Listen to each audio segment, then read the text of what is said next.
Buenas noches, pues en esta noche, previo a la Nochebuena, me ha tocado compartir un poco acerca de lo que es la palabra de Dios y quiero hablar acerca precisamente del nacimiento de Jesús.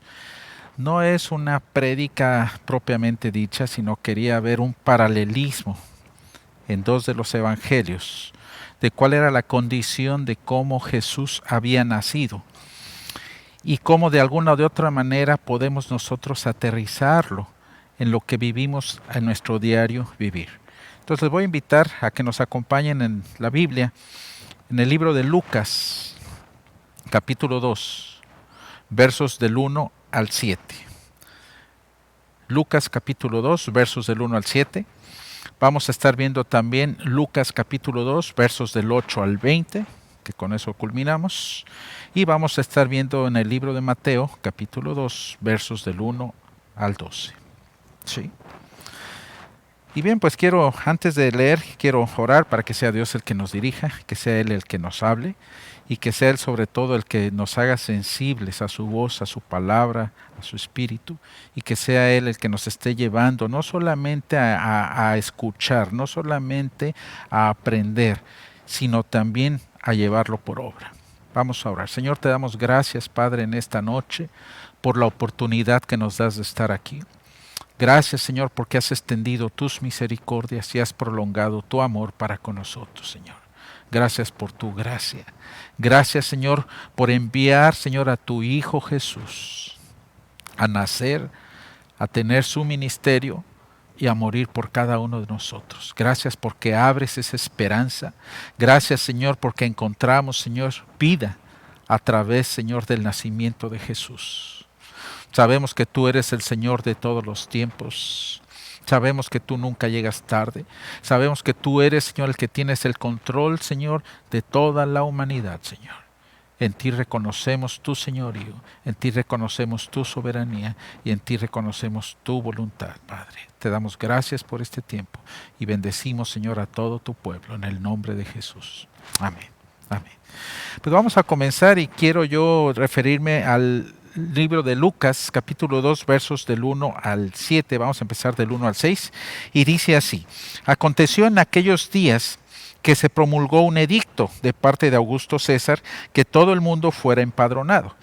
Este primer censo se hizo siendo Cirenio gobernador de Siria, e iban todos para ser empadronados cada uno a su ciudad. Y José subió de Galilea, ¿sí?, de la ciudad de Nazaret a Judea, a la ciudad de David, que se llama Belén, por cuanto era de la casa y familia de David, para ser empadronado con María su mujer, desposada con él, la cual estaba encinta. Y aconteció que estando allí ellos, se cumplieron los días de su alumbramiento, y dio a luz a su hijo primogénito, y lo envolvió en pañales y lo acostó en un pesebre, porque no había lugar para ellos en el mesón. ¿Sí? Pues vemos que Jesús venía en una condición de humildad, no de gloria. ¿Sí? Y era conveniente que naciese en la ciudad de David, ¿sí?, donde David había nacido. ¿Para qué? Para que se cumplieran las profecías que hablaban del nacimiento de un rey, del linaje de David. ¿Sí? David, cuando nació ahí, ¿sí?, no nació para ser rey. Él nació primero para ser un pastor. ¿Sí? Jesús, cuando nació, no nació para ser rey, nació para ser un pastor, tipo el buen pastor que da su vida por las ovejas. Y vamos a Juan 10, capítulo 10, verso 11. Y dice así, Juan 10, verso 11, dice así: Yo soy el buen pastor da su vida por las ovejas. Así pues Dios dispuso que cuando María fuera a dar a luz, fuera encaminada de un modo tal, ¿sí?, que era extraño ante el hombre, extraño por la manera en cómo fue movida, ¿sí?, con su familia, con José. ¿Por qué fue movida? Porque iba a haber un censo, ¿sí? Pero muy independientemente del censo, muy independientemente de todo esto, Dios tenía un propósito. Y el propósito es que Jesús naciera en Belén. ¿Sí? Lo del censo vamos a llamarle así, que fue nada más el pretexto para llevar a José y a María a Belén y que ahí naciera y que se cumplieran parte de las profecías de que Jesús nacería, el Mesías nacería en Belén. ¿Sí? Vamos a Miqueas 5:2.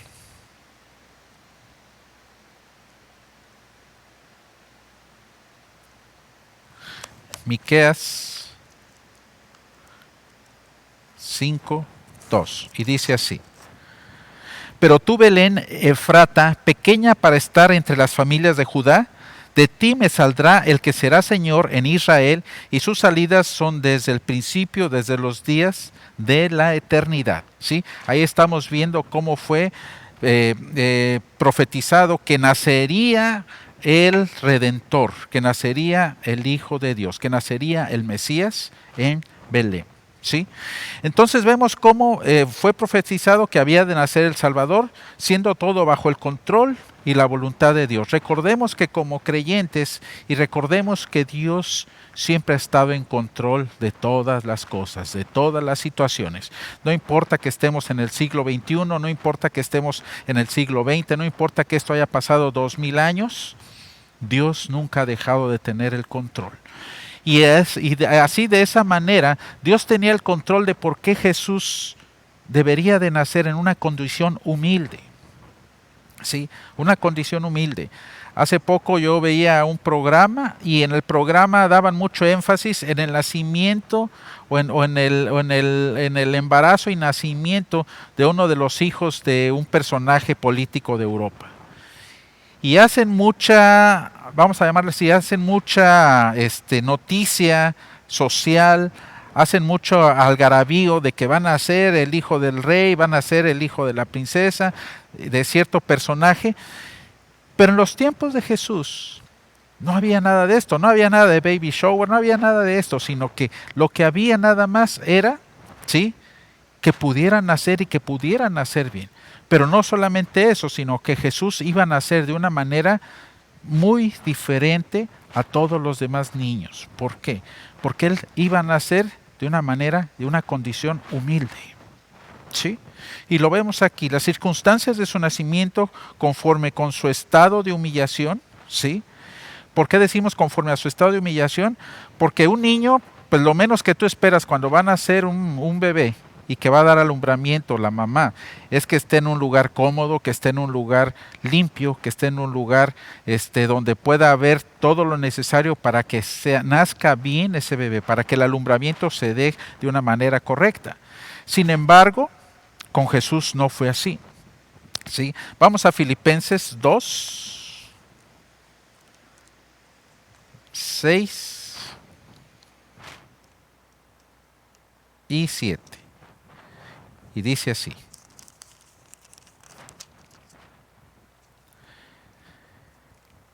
Filipenses 2, 6 y 7 dice: el cual siendo en forma de Dios, no estimó el ser igual a Dios como cosa que aferrarse, sino que se despojó a sí mismo tomando forma de siervo, hecho semejante a los hombres. ¿Qué está hablando? Dice, el cual siendo en forma de Dios, no estimó el ser igual a Dios como cosa que aferrarse, sino que se despojó. ¿Sí? Se despojó tomando forma de siervo hecho igual a los hombres. Entonces vemos cómo Jesús se humilló. ¿Sí? Desde su nacimiento fue un nacimiento, vamos a llamarlo así, de humillación. ¿Por qué? Porque no era el lugar requerido para que él hubiera nacido. Estás hablando que era el Hijo de Dios. Estás hablando que era el Salvador. Estás hablando que era el Rey de Reyes. Sin embargo, no hubo un lugar para él, un lugar digno donde él naciera. Dice aquí, a pesar de ser el primogénito, ¿sí?, pequeño era su honor humano. ¿Sí? ¿A qué padre le gustaría que su hijo naciera en un mesón? Porque no hay lugar en el hospital, porque no hay lugar en una casa donde lo puedan asistir. ¿A qué padre le gustaría que su hijo naciera en un mesón? Un mesón era un lugar abierto, a cielo abierto, donde se guardaban cosas, había bodegas o podía ser como una bodega, había alimento para animales, había animales, ¿sí? Era un lugar al descubierto.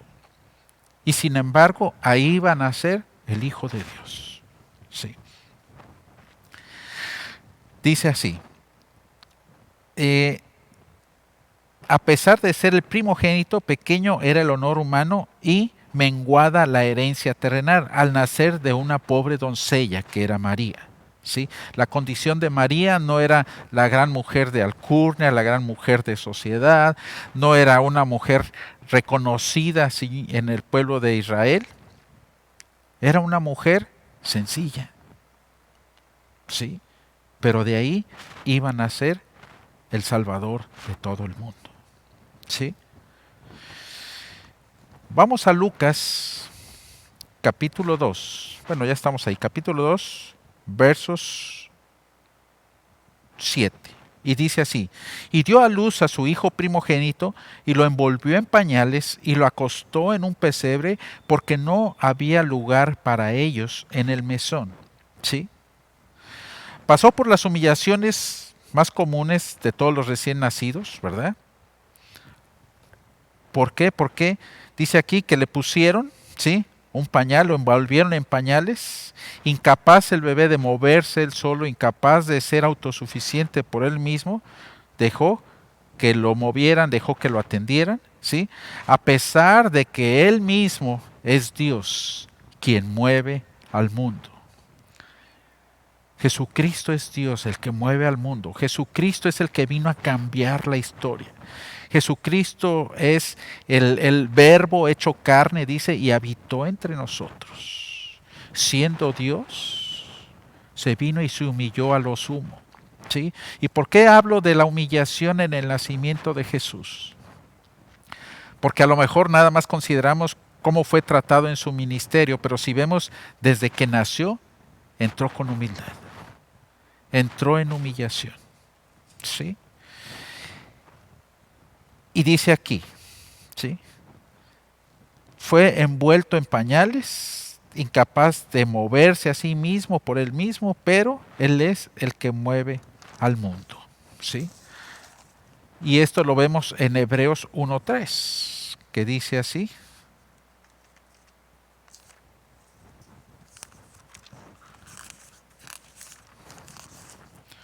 El cual, siendo el resplandor de su gloria y la imagen misma de su sustancia, y quien sustenta todas las cosas con las palabras de su poder, habiendo efectuado la purificación de nuestros pecados por medio de sí mismo, se sentó a la diestra de la majestad en las alturas. ¿Sí? ¿A qué se está refiriendo? Que Él es el que mueve todas las cosas. ¿Sí? Dios es Dios. ¿Sí? Número 2. Aparte de su nacimiento, él tuvo nació con ciertas humillaciones de él, como Dios. ¿Sí? No nació como Dios, no nació como un hijo de Dios. Nació en condiciones de humillación. ¿Sí? Dice, nació en un mesón para darnos a entender, ¿sí?, que venía como un peregrino. Un mesón es para gente que llega, que va de paso, gente que no va a permanecer, que no va a residir en una ciudad, sino que solamente viene de paso. Y así es como nació Jesús, en un lugar. ¿Por qué? Porque Él venía de paso nada más aquí a esta tierra. Él no venía a quedarse 70, 80, 90 años. ¿Sí? Él venía de paso, Él venía a cumplir la voluntad del Padre. ¿Sí? Entonces, Él venía como un peregrino, de posada, ¿sí?, no de residencia fija. Y por eso tuvo un lugar donde nació prestado. ¿Sí? Fue prestado el mesón, fue prestado el pesebre donde lo acostaron, inclusive fue prestada la tumba donde fue sepultado. ¿Sí? Él no vino a poseer propiedades, Él no vino a poseer cosas. Él vino a hacer la obra y la voluntad de Dios. Quizá nosotros como seres humanos podemos ver y decir, bueno, ¿qué es lo que hizo Jesús? Que, que su obra no fue tanto terrenal, con intereses terrenales, sino en lo espiritual. Pues porque esa era su naturaleza. Él venía a hacer la obra de Dios, ¿sí? Y dice aquí, a pesar de que nació en un pezón, lo acostaron en un pesebre. Habla de su condición de pobreza, de María y de José. Si hubieran sido ricos, tendrían la posibilidad de otro lugar más decoroso. Y también, sí, hubo indiferencia en la gente. ¿Por qué? Porque si tú ves a una mujer que está embarazada, que va a dar a luz y que no hay un lugar donde dé a luz, pues la gente le abre la puerta, la gente busca el modo para que de perdido dé a luz en un lugar menos insalubre, ¿sí? Que dé a luz en un lugar más cómodo para ella, más seguro para el bebé, pero no fue así, ¿sí? Le cerraron las puertas, no hubo un lugar para ellos, ¿sí? La indiferencia de la gente a las necesidades ajenas, ¿sí? Ya que deberían de tener más consideración por una mujer, ¿sí? Que estaba embarazada y que de alguna o de otra manera poderle minorizar los problemas o las molestias del alumbramiento. Entonces vemos cómo todo este cuadro nos pinta que Jesús iba a nacer así porque había un propósito, ¿sí? Era el Hijo de Dios y tenía que humillarse, ¿sí? Desde su nacimiento hubo humillación en su manera de cómo Él nació, en qué lugar fue concebido, ¿sí? Fue dado a luz, ¿sí? Y todo ese proceso. Pero Dios no estaba ajeno a eso. Dios tenía su tiempo para cada cosa y tenía su voluntad, aún en esto, ¿sí? Y aquí yo me hago una pregunta. El cristianismo para todo creyente debe ser práctico, para ti y para mí. Si mi vida de creyente no lo pongo en práctica, ¿sí? Entonces puede decir, ¿sí?, que nada más estoy siendo una persona teórica, ¿sí? El cristianismo para todo creyente debe ser práctico. Esto es que yo lo pueda aplicar a mi vida, ¿sí? Pues en teoría no fructifica, ¿sí? Y aquí hago una pregunta. De acuerdo a cómo Jesús nació, de acuerdo a sus condiciones, ¿qué acciones de amor puedo mostrar a mis familiares? ¿Qué acciones de amor puedo mostrar a mis amigos, a mis vecinos y a los desconocidos? Sí. La Biblia no dice que María y José se toparon con gente desconocida, pero yo estoy seguro que sí. Iban al censo, ¿sí? Quizá no había tanto lugar porque se concentró mucha gente para ser censada y no había lugar donde se hospedaran.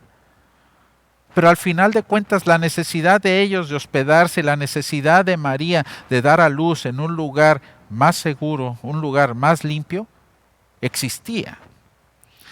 La necesidad que hay en el mundo existe. Siempre me gusta traer las historias de la Biblia, siempre me gusta traer las vivencias de la palabra de Dios en el Antiguo y Nuevo Testamento a los tiempos que vivimos nosotros hoy.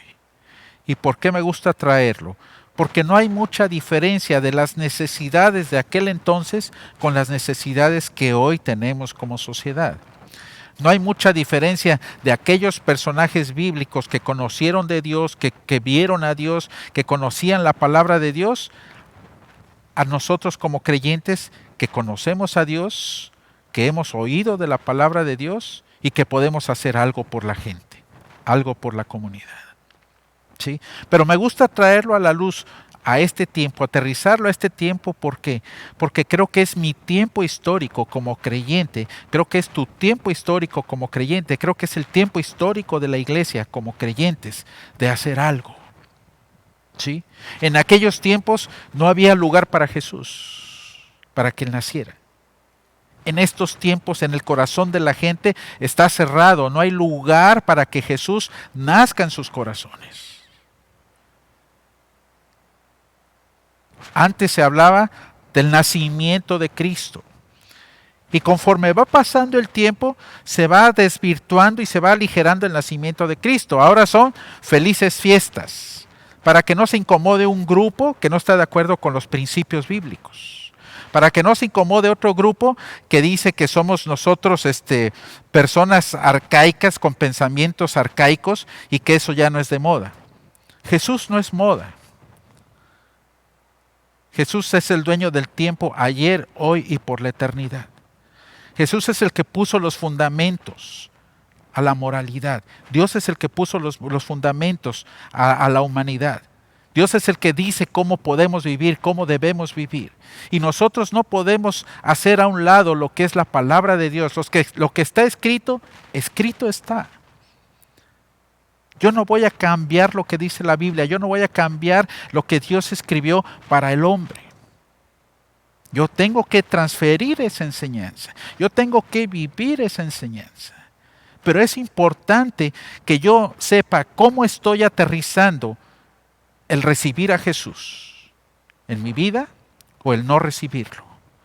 Así como no hubo un lugar para que Él naciera, así no hay lugar en los corazones de la gente de estos tiempos para recibir a Jesús.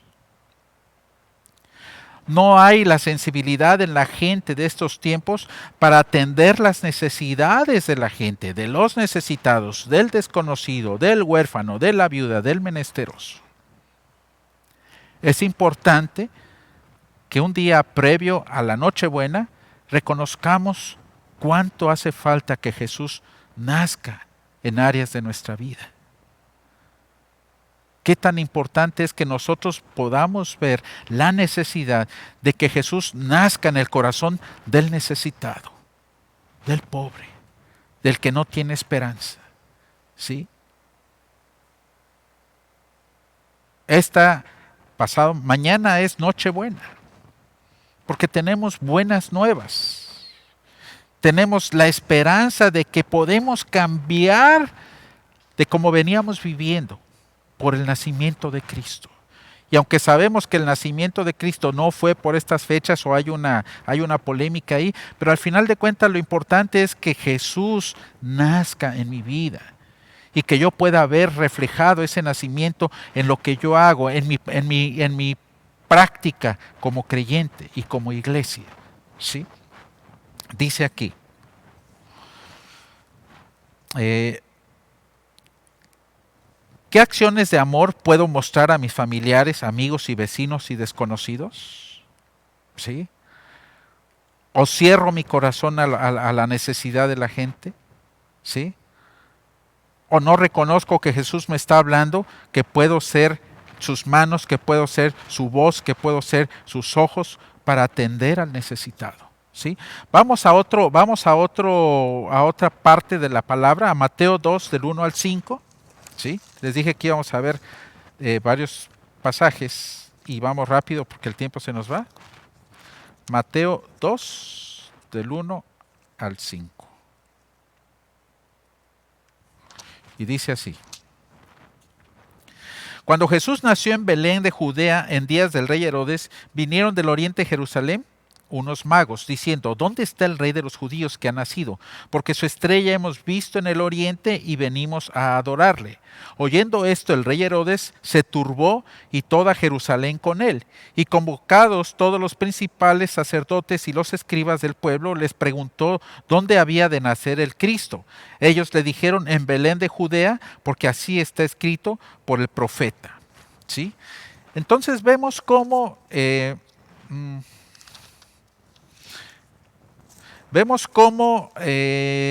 Herodes el Grande se sintió preocupado cuando preguntaron por el rey recién nacido. ¿Por qué Herodes se sintió preocupado? Estamos cambiando. Primero estuvimos viendo Lucas 2 y ahora estamos en Mateo 2. ¿Sí? ¿Por qué? Porque yo creo que hay un paralelismo. ¿Sí? Vimos que no fue recibido, vimos que no había lugar para Jesús, para que naciera. ¿Sí? Pero aquí vemos a un rey incomodado por el nacimiento de Jesucristo, ¿sí? El rey de los judíos. ¿Por qué se incomodó? Herodes no era el rey heredero al trono de David, ¿sí? Y muchos judíos pues lo odiaban porque él era un usurpador. Herodes era cruel y tenía muchos enemigos y temía ser derrocado por sus enemigos. 3. Herodes no quería que los judíos se unieran a una figura religiosa, entre otras cosas. Entonces, ese era el temor de Herodes, ¿sí? Y cuando se entera de que ha nacido un rey y que venían unos magos para adorarle, pues se preocupa, ¿sí? Vemos cómo todas estas circunstancias denotan humillación hacia Jesús, el Hijo de Dios, ¿sí? Pero también hay otra perspectiva diferente, ¿sí? Que la vamos a ver acabando esta, que nos damos cuenta que aunque era el nacimiento de Jesús, tuvo dos perspectivas. Donde no le recibieron, donde no había un lugar para él, donde todo su nacimiento fue de condición de humildad y de humillación, ¿sí?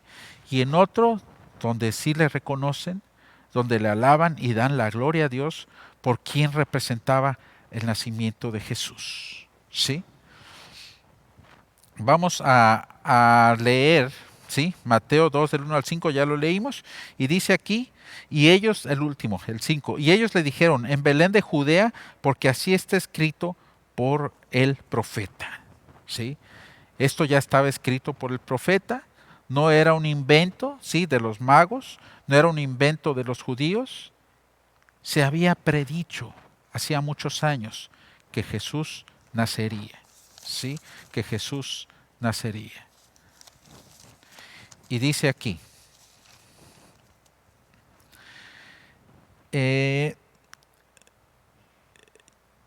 yo no sé cómo sería la vida de Herodes, pero sí veo que hay una actitud en su corazón. Una actitud de temor, una actitud de no estar de acuerdo, una actitud de egoísmo, ¿sí? Por el nacimiento de un rey, que representaba que él iba a mover, a modificar, a cambiar toda la historia. Sí, toda la historia. Es importante que nosotros veamos cómo el nacimiento de Jesús vino a ser un parteaguas en la historia. De tal manera que lo que vivimos hoy es resultado del nacimiento de Jesús. ¿Sí? ¿Por qué? Porque Dios tenía su plan, un plan que iba más allá de lo que nosotros pudiéramos ver o entender. ¿Sí? Y vamos a Lucas 2, del 8 al 20. Y dice así, Lucas 2, del 8 al 20. Había pastores en la misma región que velaban y guardaban las vigilias de la noche sobre su rebaño. Y he aquí se les presentó un ángel del Señor, y la gloria del Señor los rodeó de resplandor, y tuvieron gran temor. Pero el ángel les dijo, no temáis, porque aquí os doy nuevas de gran gozo, que será para todo el pueblo, que os ha nacido hoy en la ciudad de David un Salvador, que es Cristo el Señor. Esto os servirá de señal: hallaréis al niño envuelto en pañales, acostado en un pesebre. Y repentinamente apareció con él un ángel en la multitud de huestes celestiales que alababan a Dios y decían, gloria a Dios en las alturas y en la tierra paz, buena voluntad para con los hombres. Sucedió que cuando los ángeles se fueron de ellos al cielo, los pastores se dijeron unos a otros, pasemos pues hasta Belén y veamos esto que ha sucedido y que el Señor nos ha manifestado. Vinieron pues apresuradamente y hallaron a María y a José y al niño acostado en el pesebre, y al verlo dieron a conocer lo que se les había dicho acerca del niño. Y todos los que oyeron se maravillaron de lo que los pastores les decían. Pero María guardaba todas estas cosas, meditándolas en su corazón. Y volvieron los pastores glorificando y alabando a Dios por todas las cosas que habían oído y visto, como se les había dicho. ¿Sí? Vemos la segunda etapa. ¿Sí? Primero, el nacimiento de Jesús con humillación, pero después vemos el nacimiento de Jesús con exaltación de parte del Padre. ¿Sí? Era necesario que hubiera un equilibrio. Era necesario que hubiera un equilibrio entre lo que había habido de la humillación, de cómo nació, y de una exaltación que estaba naciendo el Hijo de Dios. ¿Sí?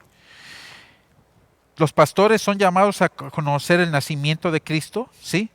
Los pastores son considerados como gente de trabajo sencilla, ¿sí? Que velaba por sus ovejas, ¿sí? Pero si te das cuenta, no fueron los sacerdotes ni los principales los que fueron llamados, ni a los que se les apareció el ángel de Dios para decir, ha nacido en la ciudad de David un Salvador. Le apareció a gente sencilla, a los pastores, ¿sí? No fue a los sacerdotes, ni a los principales, ni a los ancianos, sino fue a gente sencilla, ¿sí? A quien se le apareció. Vemos la sorpresa de los mismos pastores, ¿sí? Con la presencia del ángel y con su resplandor alrededor de ellos, ¿sí? Y se quedan todos espantados. Dice aquí el verso 9, y aquí se les presentó un ángel del Señor y la gloria del Señor los rodeó del resplandor y tuvieron gran temor. O sea, ellos no esperaban esto, ¿sí? Pero Dios sí lo tenía preparado. ¿Por qué? Porque Dios se dirigió a gente sencilla. Dios se dirigió a gente que estaba abierta. Gente que tenía la disposición no solamente para escuchar, sino para creer. ¿Sí? Y dice aquí un detalle, que los pastores estaban en vela. ¿Sí? ¿Qué hubiera sucedido si los pastores hubieran estado durmiendo? O hubieran estado en sus casas. A lo mejor hubieran podido decir, no, pues es que estabas medio dormido y tuviste un sueño.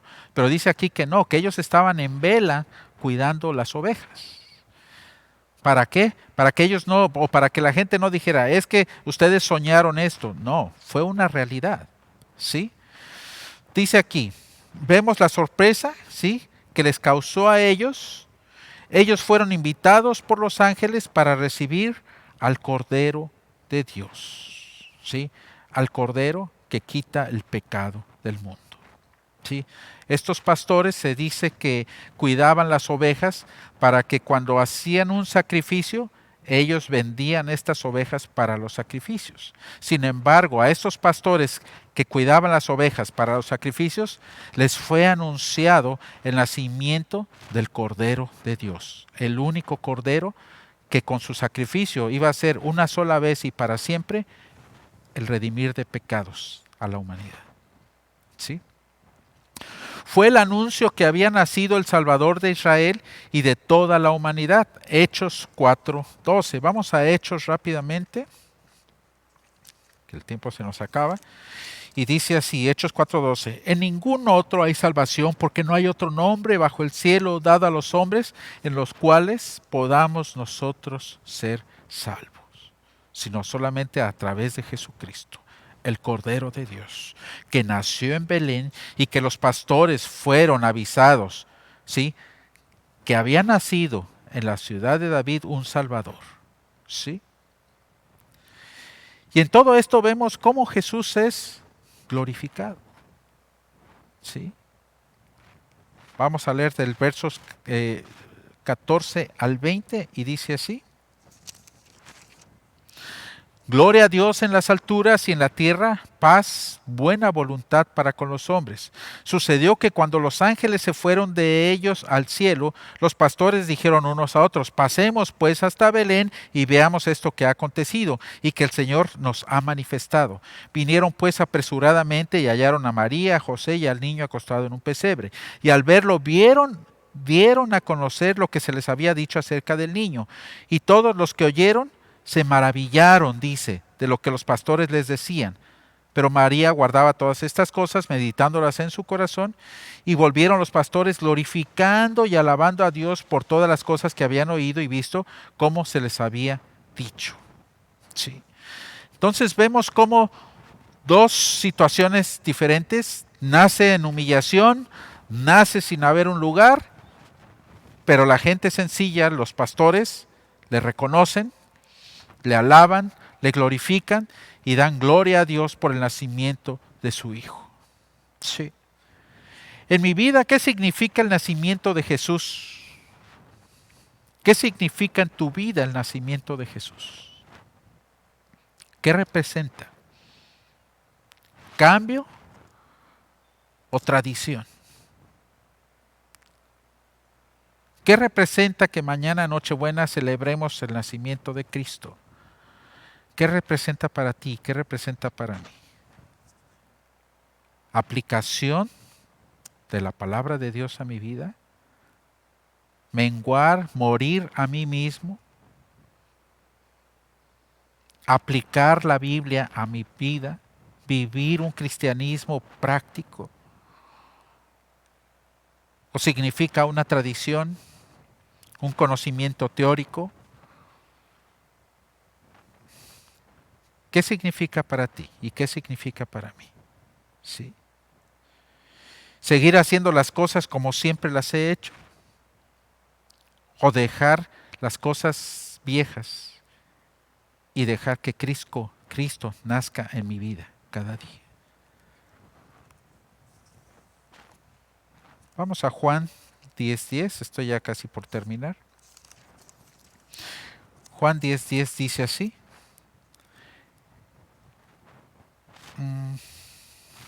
Juan 10:10.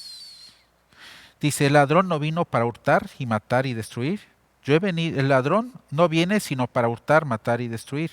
Yo he venido para que tengan vida y para que la tengan en abundancia. Yo soy el buen pastor y el buen pastor da su vida por las ovejas. Él ha venido para que tú y yo podamos tener vida, una vida de Cristo, una vida conforme a la palabra. Dice vida y vida en abundancia. ¿Sí? Pero tú decides y yo decido si recibimos a Jesús. Tú decides y yo decido si buscamos su voluntad. Tú decides y yo decido si dejo que su voluntad sea una realidad en mi vida. ¿Sí? ¿Hay lugar en mi vida para que Jesús nazca en mí en cada área de mi vida? ¿Sí? ¿O cierro mi corazón y hay un lugar, sí, para como cuando Él nació? No hay un lugar para como cuando Él nació. ¿Sí? Esto nos recuerda que nosotros somos también peregrinos y nos recuerda que así como el mesón recibe a todos los que vienen, así Cristo nos recibe a todos los que vamos a Él. ¿Sí? Vamos a Juan 6:37 y dice así.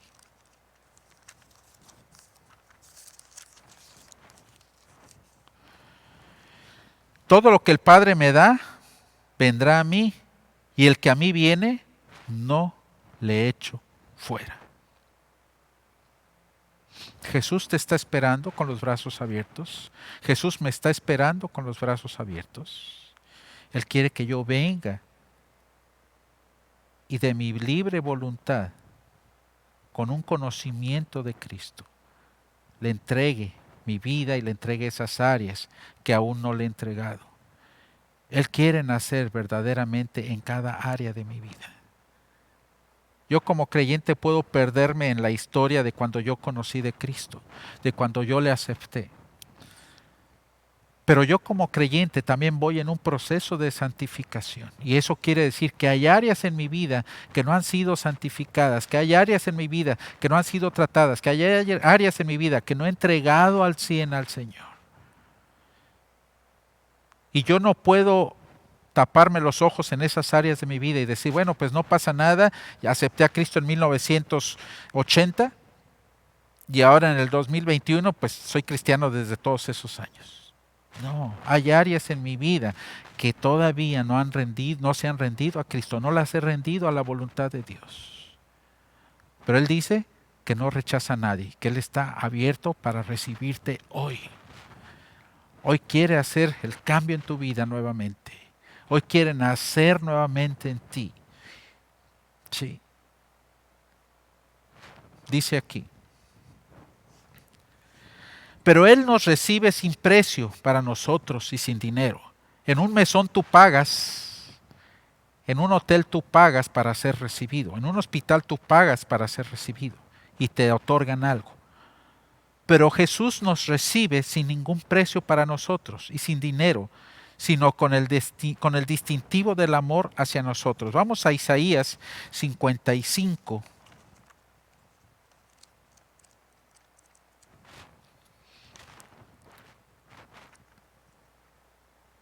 del 1 al 3. Y dice así: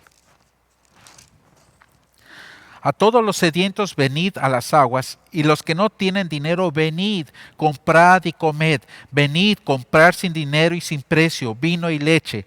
¿Por qué gastáis el dinero en lo que no es pan y vuestro trabajo en lo que no sacia? Oídme atentamente y comed del bien, y se deleitará vuestra alma con grosura. Inclinad vuestro oído y venid a mí, oíd y vivirá vuestra alma, y haré con vosotros pacto eterno, las misericordias firmes a David. He aquí yo lo di por testigo a los pueblos, por jefe y por maestro a las naciones. He aquí llamarás a gente que no conociste y a gentes que no te conocieron. Correrán a ti por causa de Jehová tu Dios y del Santo de Israel que te ha honrado. El Señor nos dice que vayamos a Él. El Señor nos dice que vayamos a Él, ¿sí? Y que Él nos va a saciar.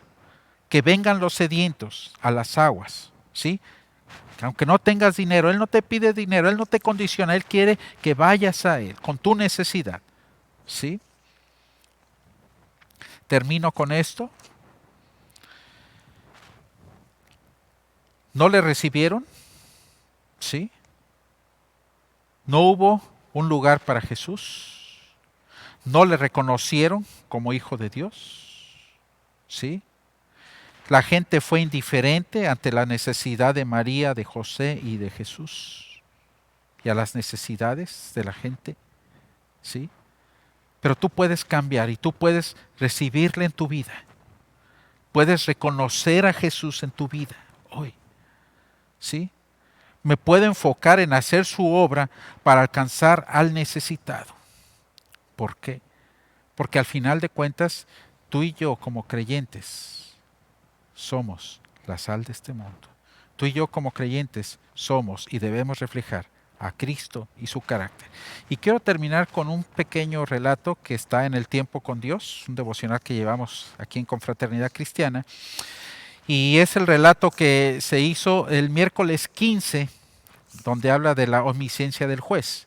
Y dice, nuestra responsabilidad como comunidad. Termino con esto. Dice, quien ha conocido la gracia verdadera se esfuerza por imitar el corazón de Dios, quien nos llena de misericordia y siempre está pensando en cómo puede compartir lo que tiene con nosotros, haciéndonos sentir importantes. Además, da gracias por todo lo que el Señor le ha permitido tener, compartiendo del consuelo y el aliento que ha recibido, y valorando a los otros sin juzgarlos ni criticarlos. Acepta al prójimo sin sentir celos o envidia y los hace sentir importantes con cada palabra que dice. Quien juzga y critica a los demás queda aislado, pero quien considera al prójimo importante y valioso recibirá el mismo trato. Quien conoció la gracia la comparte y desea que los demás también la conozcan. Y luego me brinco al último párrafo. La iglesia tiene una responsabilidad como comunidad, la cual se traduce en que cada uno de nosotros tiene una responsabilidad con los que nos rodean. ¿Sí? Decir que anhelamos la gracia del Señor mientras que ignoramos a los demás no es coherente. Por lo tanto, nuestra comunidad debe evaluar constantemente cómo se presentará ante Dios y si está impartiendo de la gracia que recibió de Cristo. Tú y yo hemos recibido de la gracia de Cristo. Tú y yo hemos recibido la palabra de vida. Tú y yo hemos recibido el mensaje de esperanza. Tú y yo hemos sido recibidos por Cristo sin que nos cueste nada. Demos pues de gracia. Que esta noche podamos nosotros ver la necesidad de la gente, la necesidad de Cristo en sus vidas, la necesidad de Cristo en ese problema, la necesidad de salvación de las almas. Hermanos, el tiempo es corto y creo que tenemos que apresurarnos porque el Señor viene. Y creo que este tiempo de nacimiento de Cristo o celebración del nacimiento de Cristo es para que podamos nosotros transferirlo, enseñarlo y darlo a aquellos que no le conocen. Oremos. Señor, te damos gracias, Padre, por la oportunidad que nos das de estar aquí. Te damos gracias, Señor, porque tú un día, Señor, nos diste esa oportunidad de conocerte. Nos diste la oportunidad, Señor, de que pudiéramos nosotros reconocer cuánta necesidad teníamos, Señor, de Cristo en nuestras vidas.